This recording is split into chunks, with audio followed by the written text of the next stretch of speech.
Hello student, welcome to the new topic, that is interlinking production across the country from the chapter globalization and the Indian economy. We have already started this chapter yesterday, so let us start again.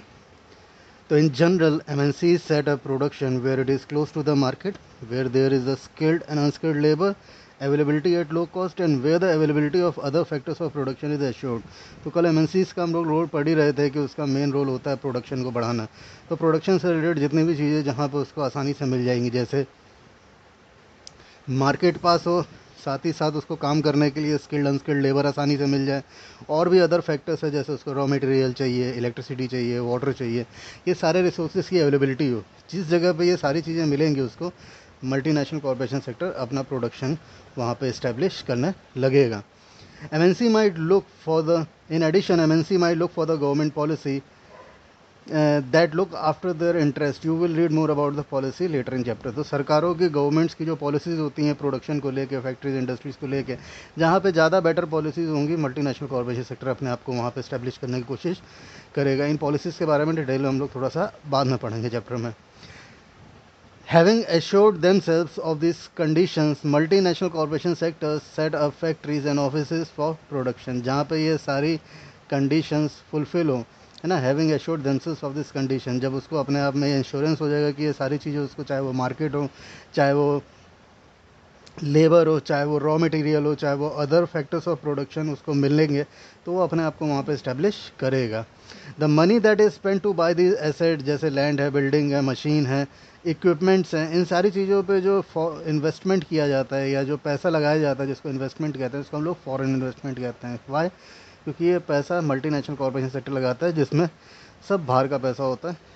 अलग अलग countries के investor multinational companies में invest करते हैं और वही पैसा वो प्रोडक्शन में लगाता है, जिससे सबको प्रॉफिट होता है. Any investment is made with the hope of this asset will earn profit. तो सीधी सी बात है कि यही सोच के इन्वेस्ट किया जाता है कि हमको फ़ायदा होगा, मतलब मल्टीनेशनल कंपनीज़ को फ़ायदा होगा. At the time multinational corporation sector set up the production jointly with some of the local companies of this countries. देखिए, किसी भी मल्टीनेशनल कॉर्पोरेशन सेक्टर्स को जो होता है वो तीनों सेक्टर्स को डील करना होता है, चाहे वो प्राइमरी हो, चाहे वो सेकेंडरी हो, चाहे वो टर्शरी सेक्टर हो. तो इसीलिए प्रोडक्शन खुद ना करके वो क्या करता है, उस कंट्रीज़ के अंदर जो लोकल प्रोड्यूसर्स होते हैं या जो लोकल कंपनीज़ होती हैं उसमें इन्वेस्ट करता है और उनके साइज़ को बढ़ाता है, जिससे प्रोडक्शन के साइज़ को बढ़ाया जा सके. क्योंकि अब उसको जो है बड़े लेवल पे प्रोड्यूस करना है. क्यों? क्योंकि अब उसको खाली अपने एरिया में नहीं बेचना है. अब उसको जो अपना प्रोडक्ट है वो मल्टीनेशनल कॉर्पोरेशन सेक्टर खुद जो है उसको पूरे कंट्री में या अक्रॉस द नेशन उसको बेचेगा, इसीलिए वो वहाँ पे इन्वेस्ट करते हैं.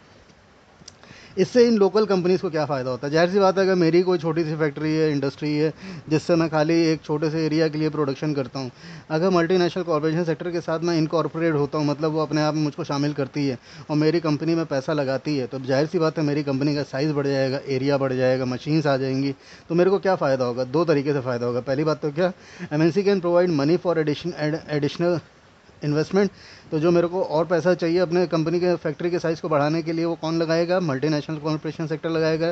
क्योंकि मेरे पास तो था नहीं, है ना, लाइंग बाइक न्यू मशीन्स. क्योंकि मुझे पता है कि मैं नई मशीनों से प्रोडक्शन को बढ़ा सकता हूँ, बट मेरे पास पैसा ही नहीं है लगाने के लिए, है ना, जिससे मेरा प्रोडक्शन और तेज़ हो जाएगा for the faster production. But वो पैसा मैं ना लगा के कौन लगा रहा है? MNCs लगा रही है. सेकंड फ़ायदा क्या होता है? जो टेक्नोलॉजी ऑफ प्रोडक्शन इंडिया के अंदर नहीं भी है, जो यहाँ पे भी नहीं है, MNCs की मदद से ये बाहर की टेक्नोलॉजी भी इंडिया के अंदर आएगी और मेरी फैक्ट्री इंडस्ट्रीज़ जो है वो फॉरेन टेक्नोलॉजी से या लेटेस्ट टेक्नोलॉजी से चलना शुरू हो जाएगी. तो ये दो तरीके से फ़ायदा होता है, पैसा भी लगता है और अपग्रेडेशन भी होता है, टेक्नोलॉजी आती है. But the most common route for the MNCs investment is to buying up local companies and then to expand production. तो MNCs जो है वो दो तरीके से अपने आप को ग्रो करती हैं या प्रोडक्शन को बढ़ाती हैं. या तो वो छोटी कंपनीज़ को ख़रीद लेती हैं या बड़ा प्रोडक्शन को कई सारी छोटी छोटी कंपनीज़ को दे देती हैं. ये दोनों हम लोग यहाँ पे पढ़ेंगे. तो पहला क्या बताया? Invest is to buy up local companies and then to expand production. छोटी कंपनीज़ को ख़रीद लेना और प्रोडक्शन को बढ़ा देना. Multinational companies multinational corporation sectors which huge wealth can quietly easily do so, है ना। तो ऐसी मल्टीनेशनल कॉरपोरेशन सेक्टर जिनके पास इतना सारा पैसा है, वो उनके लिए ये बहुत आसान काम है छोटी कंपनीज को खरीद के अपने प्रोडक्शन को एक्सपेंड करना। Cargill food is an example for this. Cargill food a very large American MNC, America की मल्टीनेशनल कॉरपोरेशन सेक्टर है, has bought over smaller Indian company such as Parakh food को उसने खरीद लिया। पारक फूड जो है उसकी मार्केटिंग करके उसको पूरे इंडिया में एक्सपेंड कर दिया है। तो Parakh food has built a large marketing network in the various part of India where its brand was well reputed. तो पारक फूड ने अपने आप को खुद ही जो है पूरे इंडिया के अंदर मार्केट करके इंडिया में तो इस्टेब्लिश कर ही लिया था। Also park food has had 4 oil refineries whose control was now shifted to Kargil. अब पारक फूड के पास 4 ऑयल रिफाइनरीज थी जिसमें वो आपका एडिबल ऑयल बनाता था। अब जो किसके पास चला गया है, कारगिल फूड के पास चला गया है। Cargill is now the largest producer of edible oil in India with the capacity to make 5 million pouches daily.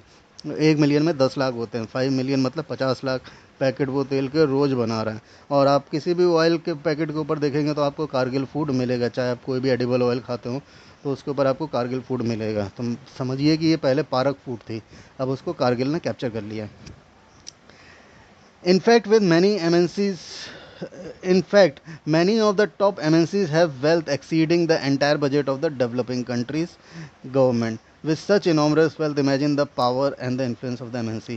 अब जाहिर सी बात है, ऐसे मल्टीनेशनल कॉर्पोरेशन सेक्टर जिसके पास इतना पैसा है कि वो किसी डेवलपिंग कंट्री के इकोनॉमी से भी ज़्यादा हो सकता है, तो उसके पास कितनी पावर होगी और वो कितना मार्केट को इन्फ्लुएंस कर सकता है, किसी भी कंट्री की गवर्नमेंट को प्रभावित या इन्फ्लुएंस कर सकता है।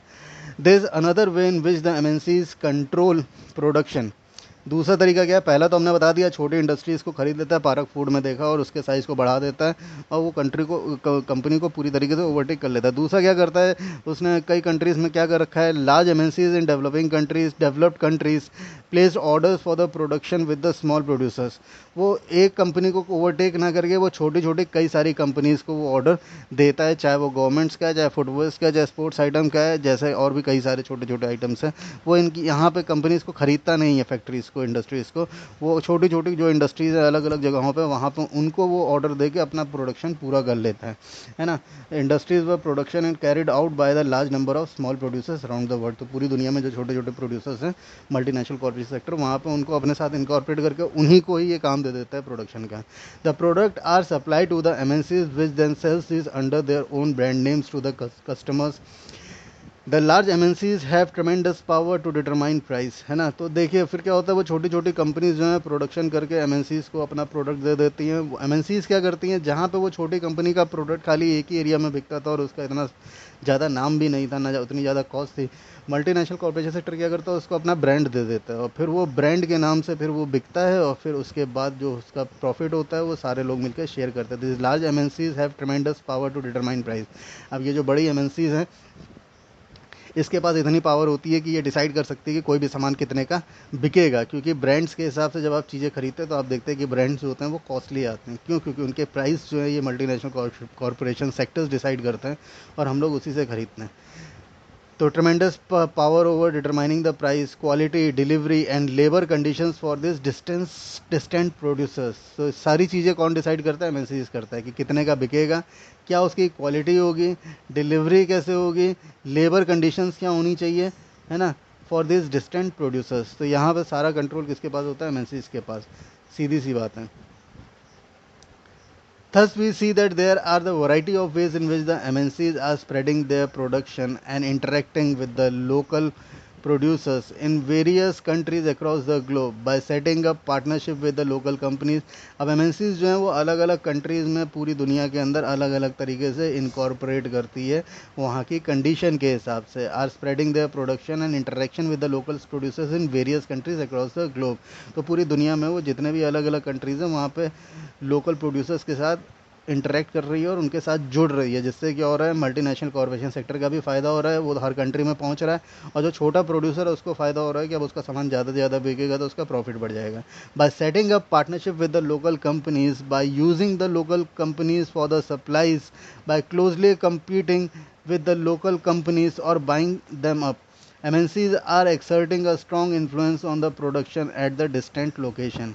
जहाँ पे कोई कंट्री के अंदर एक छोटी सी इंडस्ट्री एक छोटे से एरिया के लिए प्रोड्यूस कर रही थी, मल्टीनेशनल कॉर्पोरेशन सेक्टर आने के बाद अब वो एक बहुत बड़े प्रोडक्शन सेक्टर का हिस्सा हो गई हैं, जिसकी वजह से वहाँ पे अब कंपटीशन भी क्रिएट हो रहा है। एमएनसीज़ का इन्फ्लुएंस भी वहाँ देखने को मिलता है। MNCs are exerting a strong influence on the production, है ना।